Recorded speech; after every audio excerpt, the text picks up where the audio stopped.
تحریک لبیک کالعدم جماعت قرار، پابندی کا نوٹیفیکیشن جاری۔ وزارت داخلہ کے نوٹیفیکیشن میں کہا گیا ٹی ایل پی کو کالعدم جماعت قرار دے دیا گیا۔ وفاقی حکومت کے پاس ٹھوس شواہد ہیں کہ ٹی ایل پی دہشت گرد سرگرمیوں میں ملوث ہے۔ انسداد دہشت گردی ایکٹ 1997 کے مطابق ٹی ایل پی کو فرسٹ شیڈیول کے تحت کالعدم جماعتوں کی فہرست میں شامل کر لیا گیا۔ پابندی کا نوٹیفیکیشن امیر ٹی ایل پی اور الیکشن کمیشن سمیت تمام صوبوں متعلقہ اداروں کو بھی بھیج دیا گیا۔ وفاقی کابینہ نے حکومت پنجاب کی سفارش پر گزشتہ روز ٹی ایل پی پر پابندی کی منظوری دی تھی۔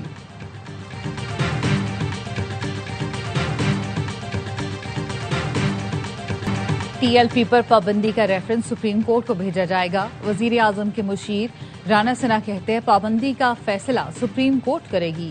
ٹی ایل پی عدالت میں اپیل کر کے اپنا موقف دے سکتی ہے۔ سابق سیکرٹری الیکشن کمیشن کنور دلشاد کہتے ہیں ٹی ایل پی پر عملی پابندی کے لیے 15 دن میں سپریم کورٹ میں ریفرنس بھیجنا لازمی ہے۔ سپریم کورٹ فیصلے کی توثیق کرے گی۔ الیکشن کمیشن منتخب ارکان کو ڈی سیٹ کرے گا۔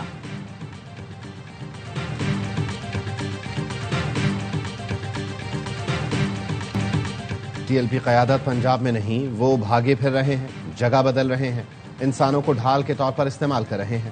کوئی گولی نہیں لگی، بالکل خیریت سے ہیں۔ وزیر اطلاعات پنجاب عظما بخاری کہتی ہیں ٹی ایل پی پر پابندی کے حوالے سے جو بھی قانونی اقدامات ہیں وہ پنجاب حکومت کرے گی۔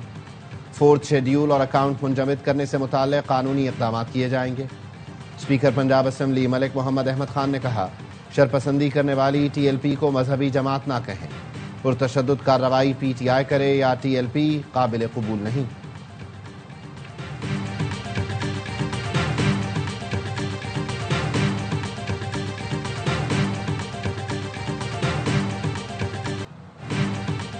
پنجاب کو غیر قانونی اسلحے سے پاک کیا جائے گا۔ غیر قانونی اسلحہ 15 دن میں جمع کرانے کی ہدایت۔ لائسنس یافتہ اسلحے کے مالک اور جاری کرنے والے کی تصدیق کی جائے گی۔ جاری کیے گئے اسلحے کی بھی مکمل چھان بین ہوگی۔ وزیر اعلیٰ پنجاب کی زیر صدارت امن و امان سے متعلق چوتھے غیر معمولی اجلاس میں اہم فیصلے۔ پنجاب میں صرف پولیس اہلکار اور رجسٹرڈ سیکیورٹی گارڈز کو اسلحہ رکھنے کی اجازت ہوگی۔ پنجاب میں ڈرون پولیسنگ متعارف کرانے کا بھی فیصلہ۔ آئی جی عثمان انور نے کہا پنجاب میں کسی کو بدماشی نہیں کرنے دیں گے۔ صوبے کو غیر قانونی اسلحے سے پاک کرنے کا فیصلہ سیاسی اور عسکری قیادت کا متفقہ فیصلہ ہے۔ پنجاب میں جرائم کی شرح 70% کم ہو گئی۔ صوبے سے شوٹر گینگز اور ڈالا کلچر کا خاتمہ کر رہے ہیں۔ کارروائی کسی مخصوص فرقے کے خلاف نہیں۔ دوسرا جمعہ ہے پنجاب میں کوئی سڑک بلاک نہیں ہوئی۔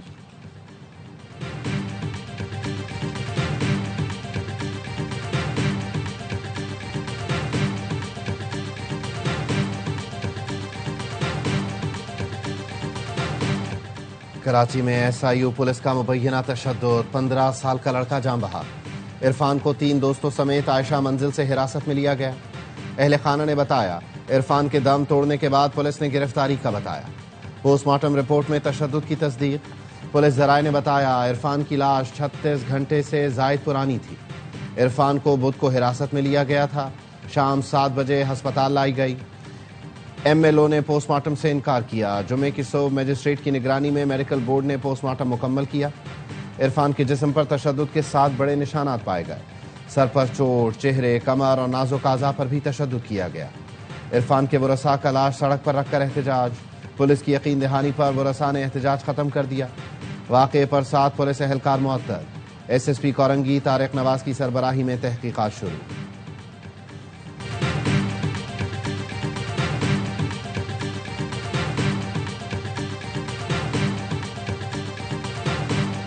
پاکستان سے بھارتی اسپانسرڈ خارجیوں کو مٹانے کا مشن۔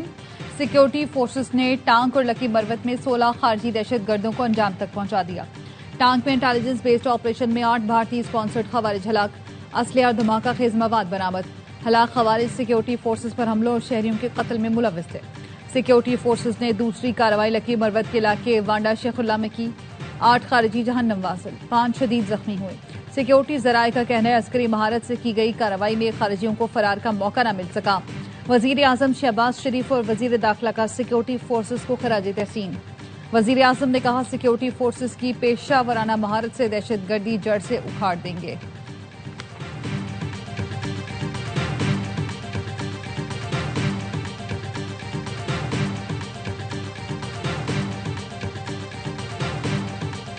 انگو میں دہشت گردی، ایس پی اسد زبیر سمیت 3 پولیس اہلکار مادر وطن پر قربان۔ دہشت گردوں نے چیک پوسٹ کو نشانہ بنایا، سڑک کنارے بھی بم پھٹا، پولیس نے دہشت گردوں کا پیچھا کیا، مقابلے میں 2 دہشت گردوں کو ٹھکانے لگایا، 30 منٹ تک فائرنگ کا سلسلہ جاری رہا، کئی دہشت گرد زخمی حالت میں فرار ہو گئے۔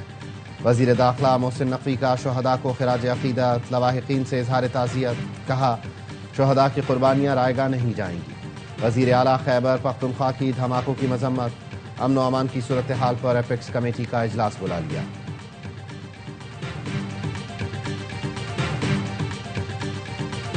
افغان طالبان اور پاکستان کے مذاکرات کا دوسرا دور آج ترکی میں ہوگا۔ ترجمان دفتر خارجہ کا کہنا ہے استنبول مذاکرات میں افغانستان سے دہشت گرد گروہوں کے خاتمے پر مزید بات ہوگی۔ دوحہ مذاکرات میں ایک دستاویز پر اتفاق رائے سے دستخط ہوئے۔ افغان طالبان حکومت اسے معاہدہ کہتی ہے یا نہیں، اس سے فرق نہیں پڑتا۔ دوحہ میں پاک افغان مذاکرات کے بعد افغان سرحد سے کوئی بڑا دہشت گردی کا واقعہ نہیں ہوا، یہ مذاکرات کی کامیابی کا نتیجہ ہے۔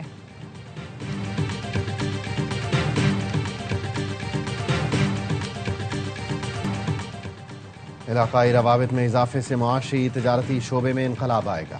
وزیر اعظم شہباز شریف کا ریجنل ٹرانسپورٹ منسٹرز کانفرنس سے خطاب، کہا ہمارا خطہ بیلٹ اینڈ روڈ منصوبے تک روابط کا محور ہے۔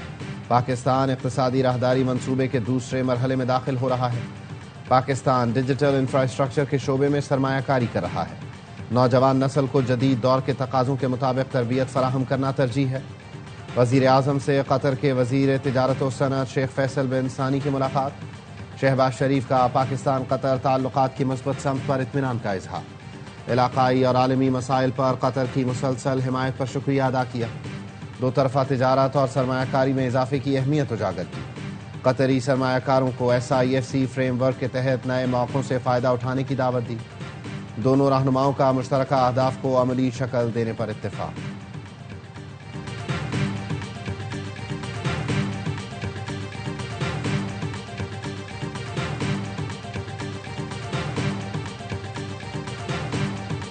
قومی ایئر لائن برطانیہ کی فضاؤں میں اڑان بھرنے کو تیار، برطانیہ کے لیے PIA کی پروازوں کا آغاز آج سے ہوگا۔ پہلی پرواز اسلام آباد سے مینچسٹر روانہ ہوگی۔ اسلام آباد ایئرپورٹ پر مینچسٹر کی عمارت کا ہیوی پورٹریٹ بھی لگا دیا گیا۔ ابتدائی طور پر ہفتہ وار 2 پروازیں منگل اور ہفتے کو آپریٹ ہوں گی۔ برطانیہ کے لیے PIA کا فضائی آپریشن 5 سال 3 ماہ بعد بحال ہوگا۔ 1 جولائی 2020 کو برطانیہ نے PIA پر پابندی لگائی تھی۔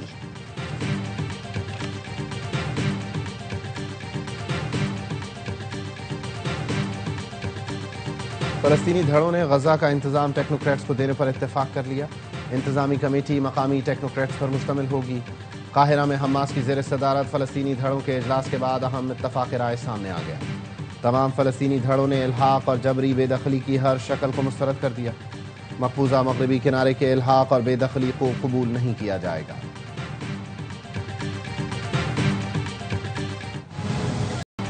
جنگ بندی کے باوجود اسرائیلی حملے ناقابل قبول ہیں۔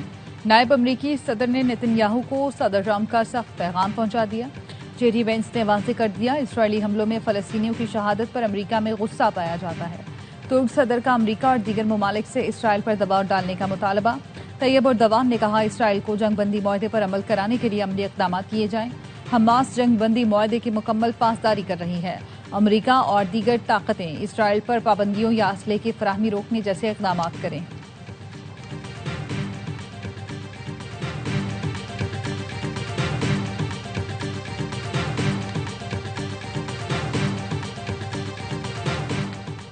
صدر مملکت آصف علی زرداری کی پولینڈ کی کمپنیوں کو سرمایہ کاری کی دعوت، پولش نائب وزیر اعظم کی صدر زرداری سے ملاقات، مختلف شعبوں میں تعاون بڑھانے پر اتفاق۔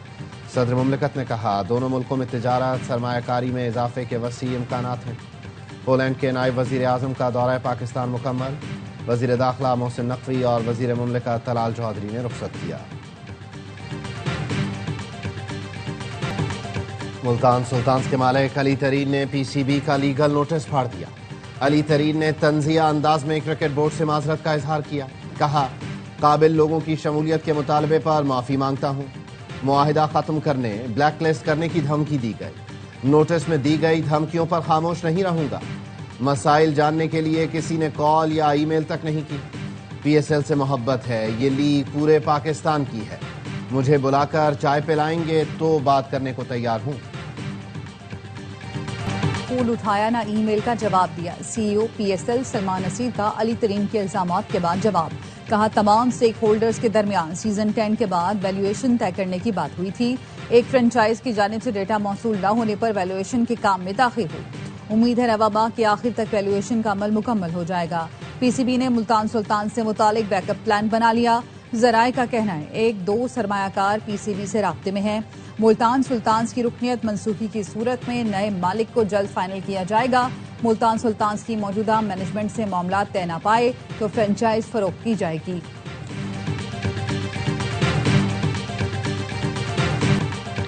پاکستان کی تعمیر و ترقی، امیج بحالی کے لیے کاوشیں تاریخ میں لکھی جائیں گی، ملک کے مفاد میں منصوبے مکمل کریں، میری سپورٹ آپ کے ساتھ ہے، وزیر اعظم شہباز شریف کی محسن نقوی اور ٹیم کی تعریف۔ شاہین چوک انڈر پاس منصوبے کی سنگ بنیاد کی تقریب سے خطاب میں کہا، اسلام آباد میں ٹریفک کا دباؤ کم کرنے کے لیے محسن نقوی اور ان کی ٹیم محنت اور برگرفتاری سے منصوبے تعمیر کر رہی ہے۔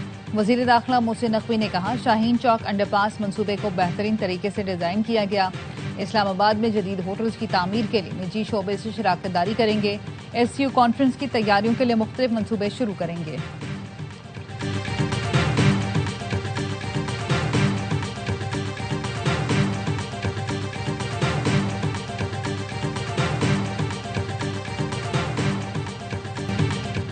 چھبیس نومبر احتجاج کیس میں علیمہ خانم کا قومی شناختی کارڈ اور پاسپورٹ بلاک کرنے کا حکم، بینک اکاؤنٹس منجمد اور ضامن کی جائیداد ضبط کرنے کا بھی احکامات۔ علیمہ خانم طلبی کے باوجود راولپنڈی کی انسداد دہشت گردی عدالت میں پیش نہ ہوئی، علیمہ خانم کا کہنا ہے مجھ پر سارے کیسز بانی کا پیغام میڈیا تک پہنچانے کے ہیں، خیبر پختونخوا والے کہہ رہے تھے KP چلیں، مجھے کوئی فرق نہیں پڑتا آج گرفتار کریں یا کل۔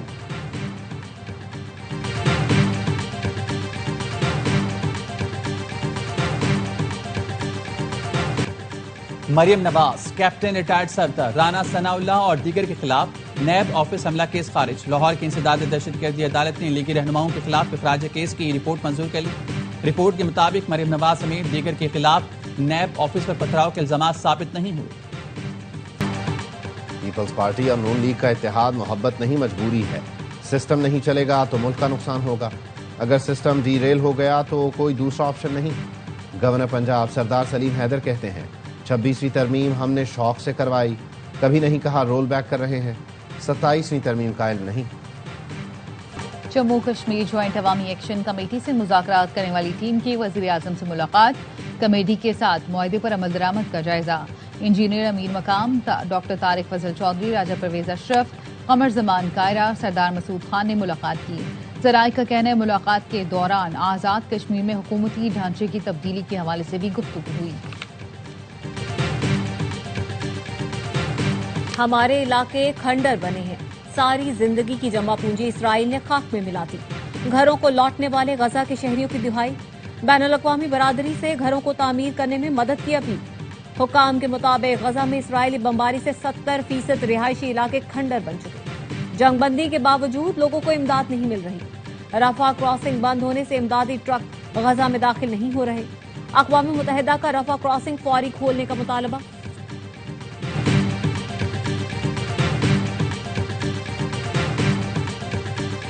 Chairman joint chief of staff committee general Sahir Shamshad Mirza کا دورہ مالدیپ، جنرل ساحر شمشاد مرزا کی مالدیپ کے صدر، وزیر دفاع، چیف آف ڈیفنس سے ملاقاتیں، پاکستان اور مالدیپ کے درمیان دفاعی اور عسکری تعاون بڑھانے پر اتفاق۔ ISPR کے مطابق فریقین نے ملٹری تعلقات مزید مضبوط بنانے کے عزم کا اعادہ کیا، مالدیپ کی قیادت نے پاک افواج کی پیشہ ورانہ صلاحیتوں کو سراہا۔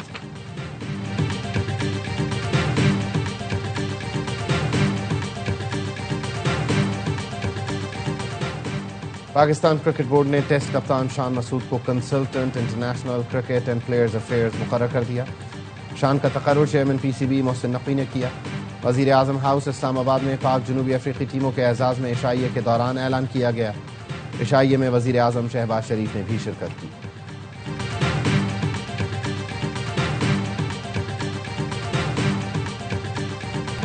ٹیسٹ کے بعد T20 کرکٹ کی باری، پاکستان اور جنوبی افریقہ کی T20 سیریز کے لیے جنوبی افریقی اسکواڈ کے کھلاڑی پاکستان پہنچ گئے۔